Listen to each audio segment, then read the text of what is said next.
itu adalah nilai yang terbaik.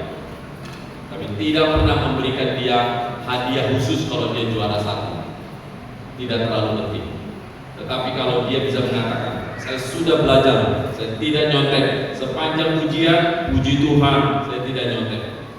Kemarin dia mengatakan, dia tidak terlalu pintar matematika, sama kayak bapaknya. Dan kalau dia mau ujian, dia berkata, saya tergoda mau nyontek, karena teman-teman saya nyontek. Saya tahu bahwa saya pasti gak bisa jawab soal ini. Saya sudah belajar, tapi saya memang gak bisa. Saya pasti gak bisa jawab. Dia pulang agak sedih. Dia bilang, saya mungkin akan remedial. Saya bilang, kalau kamu remedial, kamu belajar baik-baik lagi nanti. Terima kasih, kamu tidak nyontek. Lalu saya bilang sama dia, nanti habis ujian kita akan selebrasi karena kamu tidak nyontek selama ujian. Saya ada sedikit uang, kita boleh makan sedikit lebih enak. Kamu mau makan kemana nanti kasih tahu. Bukan karena kamu sudah dapat nilai baik, tapi karena kamu tidak nyontek. Itu yang harus dibanggakan. Nah, kalau nanti anaknya pulang, jangan tanya dia juara berapa, tanya dia jujur apa tidak dia ujian.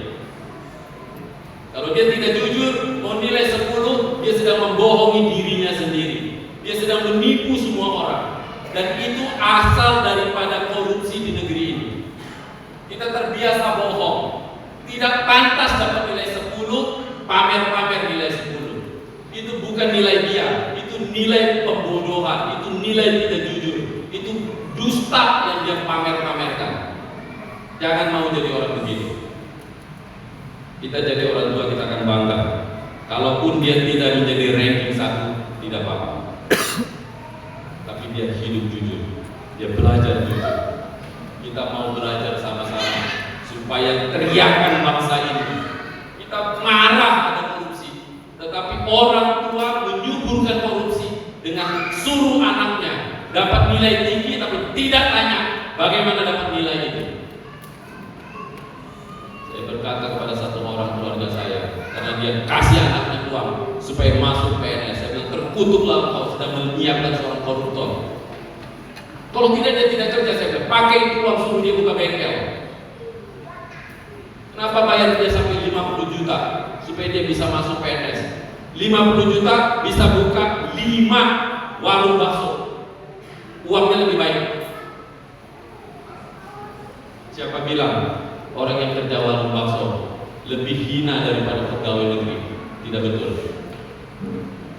Orang tua harus belajar baik-baik. Jangan paksa dia jadi ASN. Kalau dia tidak mau jadi ASN, gak apa-apa, asal kerja baik. Saya bersyukur bapak saya orang kuno. Bapak saya tidak pernah tamat SMP. Mama saya tidak pernah selesai SD. Tetapi ketika saya mengatakan, mak saya gak mau jadi pegawai negeri, bapak saya bilang, tidak apa-apa, asal kamu kerja baik-baik. Saya tidak pernah dipaksa, saya bersyukur. Bukan berarti pegawai negeri tidak, tapi kalau gara-gara itu kamu harus nyogok, itu menjadi bibit daripada korupsi. Jangan lakukan itu. Kalau Tuhan kasih berkat jadi pegawai negeri, puji Tuhan. Belajar baik-baik, bisa jadi pegawai negeri, puji Tuhan. Tapi kalau harus nyogok supaya bisa masuk pegawai negeri, jangan lakukan. Kita berdoa, karena apa yang dinanti-nantikan Tuhan adalah keadilan, kesetiaan, dan kerendahan hati.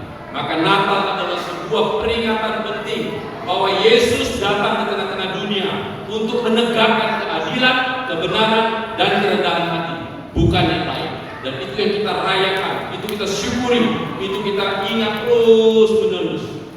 Dan kita berkata, kita ingin ikut bersama-sama dengan Tuhan menegakkan keadilan, memelihara kesetiaan, dan hidup dalam kerendahan hati. Mari kita berdoa.